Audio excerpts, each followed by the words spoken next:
রবীন্দ্রনাথ ঠাকুরের আফ্রিকা কবিতাটা। তোমরা যদি তোমাদের সিলেবাসটা দেখো, দেখবে সেখানে এমন অনেকগুলো কবিতা রয়েছে যেগুলো কিন্তু যুদ্ধবিরোধী কবিতা হিসাবে আমরা আলোচনা করেছি বা করব। এবং সেই কবিতাগুলোতে কবিরা কিন্তু এই যে যুদ্ধ, এই যে একটা অমানবিক আগ্রাসন, তার বিরুদ্ধে বার্তা দিয়েছেন। আফ্রিকা কবিতাটা ঠিক তেমনই একটা কবিতা, কিন্তু এই পরিচয়টাই আফ্রিকা কবিতার শেষ পরিচয় নয়। আফ্রিকা কবিতাটা নিয়ে আলোচনার ক্ষেত্রে আমরা প্রথমে আফ্রিকা কবিতাটা কেন লিখলেন রবীন্দ্রনাথ, মানে তার প্রাথমিক প্রেরণা কি ছিল সে বিষয়টা বলি। 1935 নাগাদ, যে সময় দ্বিতীয় বিশ্বযুদ্ধ শুরু হয়নি, শুরু হবে আরো কিছু বছর পরে 1939-এ, তোমরা জানো বিষয়টা। তো দ্বিতীয় বিশ্বযুদ্ধের ঠিক আগে সারা বিশ্ব জুড়ে নাৎসিবাদ এবং ফ্যাসিবাদ কিন্তু একটা করাল ছায়া বিস্তার করেছিল, এবং তার বিরুদ্ধে সবাই যারা শুভচিন্তক মানুষ তারা প্রতিবাদ করেছিলেন। ঠিক এই সময়টা মানে 1935 নাগাদ ইতালির মুসোলিনি আফ্রিকার ইথিওপিয়া আক্রমণ করেন এবং সেখানকার মানুষদের ওপর বর্বরোচিত অত্যাচার চালান। এই বিষয়টা রবীন্দ্রনাথকে নাড়া দিয়ে যায় এবং এটার ফলেই তিনি আফ্রিকা লেখেন। তবে আফ্রিকা কবিতা ব্যাখ্যা করতে গিয়ে আমরা যদি শুধু এটাকেই বলি যে এই কবিতাটার প্রেক্ষাপট বা এই কবিতাটার বিষয়বস্তু, তাহলে কিন্তু ভুল হবে। এর পিছনে একটা অনেক বড় প্রেক্ষাপট রয়েছে, একটা অনেক বড় ইতিহাস রয়েছে। তোমরা জানো যে আফ্রিকা এমন একটা মহাদেশ যেটা আমাদের এখনকার উন্নত যে বিশ্ব তার নিরিখে অনেক পিছিয়ে আছে। সেখানে এমন অনেক দেশ আছে যে দেশের মানুষদের কাছে যে স্বাস্থ্য পরিষেবা বলো, দুবেলা দুমুঠো খাবার বলো, পরিশ্রুত পানীয় জল বলো, এগুলো অনেক স্বপ্ন। আফ্রিকা দীর্ঘদিন ধরে মানুষের চোখের অন্তরালে ছিল। আমরা মনে করতে পারি সেই সময়টা যখন ভৌগোলিক আবিষ্কার হচ্ছিল ইউরোপের নবজাগরণের পরে। তখন ইউরোপের মানুষরা নানা দেশের সন্ধানে বেরিয়ে পড়েছিলেন সমুদ্রে, এবং তখনই তারা আবিষ্কার করেন আফ্রিকাকে। আফ্রিকা প্রাকৃতিক সম্পদের দিক থেকে ভীষণ সমৃদ্ধ, এবং সেখানে মানবিক সম্পদের দিক থেকেও কিন্তু একটা সমৃদ্ধি রয়েছে। তো এই ইউরোপীয়রা যখন আফ্রিকায় গেলেন, তারা দেখলেন যে সেখানে প্রাকৃতিক সম্পদ যেরকম রয়েছে এবং সেখানকার মানুষরাও কিন্তু বোকাশোকা সোজা সরল মানুষ। তারা দেখলেন এই সুযোগ, সেখান থেকে দলে দলে মানুষকে তারা নিয়ে আসতে থাকলেন নিজেদের দেশে কৃতদাস করে। এই শুরু হলো আফ্রিকার উপর অত্যাচার, আফ্রিকার নির্যাতনের ইতিহাস, এবং সেটা একটা সুদীর্ঘ সময় ধরে কিছুদিন আগে পর্যন্ত চলে এসেছে, কিন্তু এখনো কোথাও কোথাও আফ্রিকার মানুষরা নির্যাতিত হন।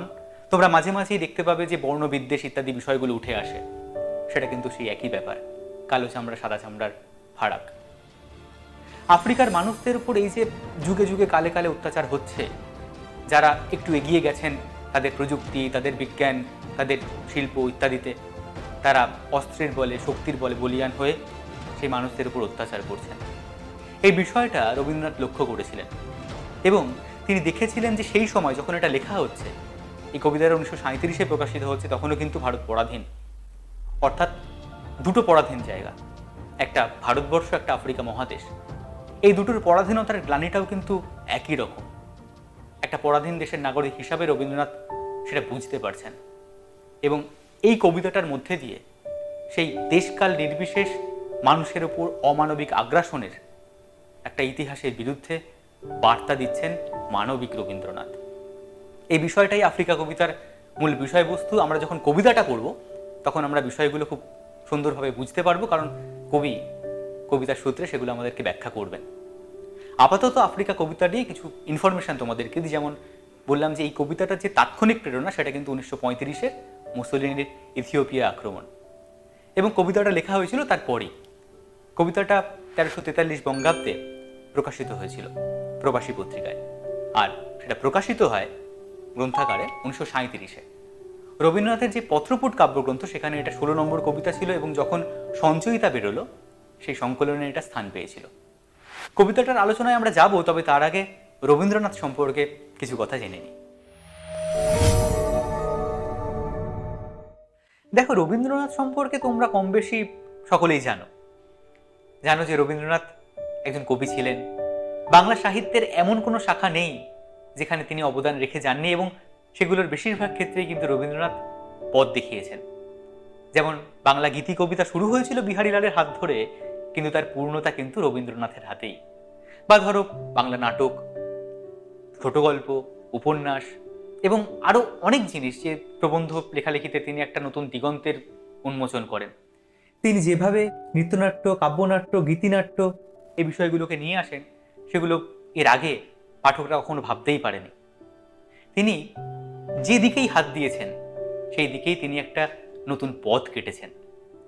এটা তো রবীন্দ্রনাথের একটা দিক।